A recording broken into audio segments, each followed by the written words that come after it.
একটা দল যখন জয়ী হয় তাদের মন অনেক ভালো থাকে, তারা উচ্ছ্বাস করতে থাকে, আনন্দ করতে থাকে। আরেকটা দল যখন পরাজয় হয় তাদের মন খারাপ থাকে, তারা নিশ্চুপ হয়ে যায়। এটাই স্বাভাবিক, এটাই প্রকৃতির নিয়ম। আর খেলাতে হচ্ছে জয় পরাজয় থাকবে। আমি মনে করি নির্বাচন একটা খেলা, এখানে দুই দল একসাথে জিততে পারে না, যে কোনো একটা দলই জিতবে।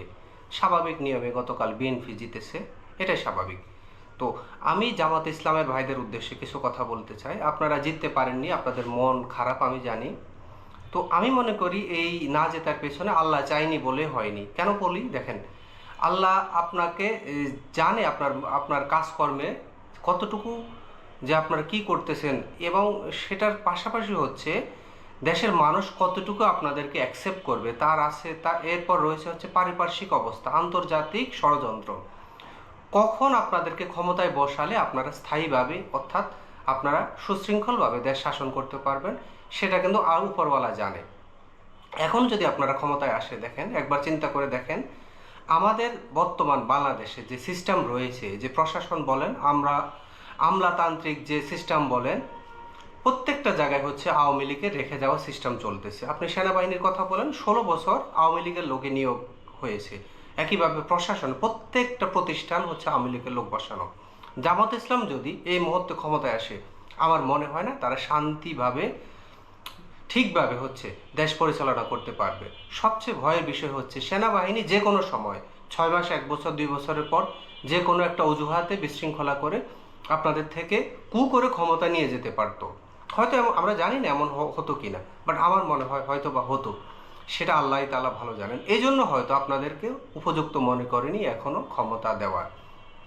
আপনি মিশরের মুরসির কথা মনে আছে নিশ্চয়ই। মিশরের মুরসি যখন ক্ষমতায় আসলো জনগণের ভোটে নির্বাচিত হয়ে, অল্প কিছুদিনের মাথায় হচ্ছে সেনাবাহিনী করে তাদের থেকে ক্ষমতা ছিনিয়ে নিল।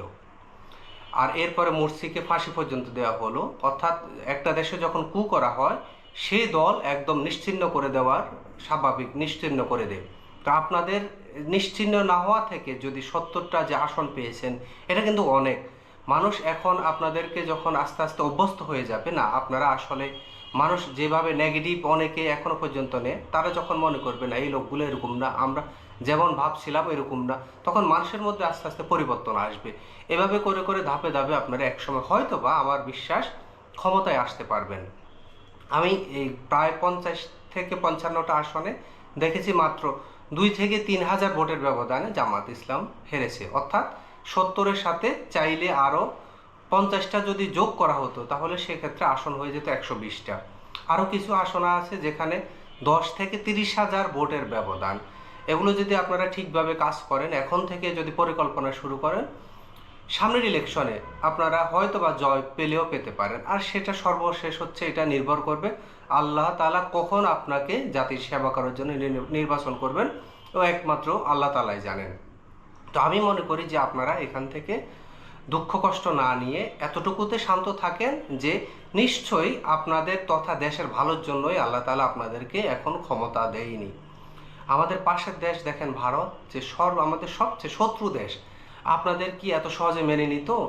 তাছাড়া পশ্চিমা মিডিয়া যেভাবে ইসলাম ফোবিয়াতে তারা ভয় থাকে, ইসলামের বিষয়গুলোকে তারা নেগেটিভভাবে প্রচার করতে থাকে তাদের মিডিয়ার দ্বারা, আপনারা যদি এখন ক্ষমতায় আসতেন, আমার মনে হয় না দেশকে এইভাবে তারা শান্তিতে থাকতে দিত।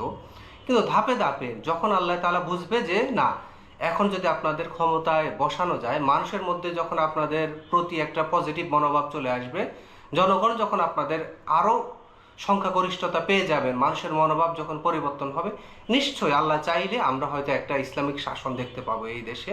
কল্যাণকর রাষ্ট্র যেটার প্রতিশ্রুতি আপনারা দিয়ে যাচ্ছিলেন নির্বাচনের আগে থেকে, নিশ্চয়ই আমাদের যদি ভাগ্যে থাকে আমরা এরকম একটা দেশ হয়তো পরিচালনা আপনাদের থেকে দেখতে পাবো। তাই আমি আপনাদেরকে বলতে চাচ্ছি, মন খারাপ না করে যতটুকু পেয়েছেন, আপনারা তো 18 আসনের বেশি এর আগে কখনো পাননি।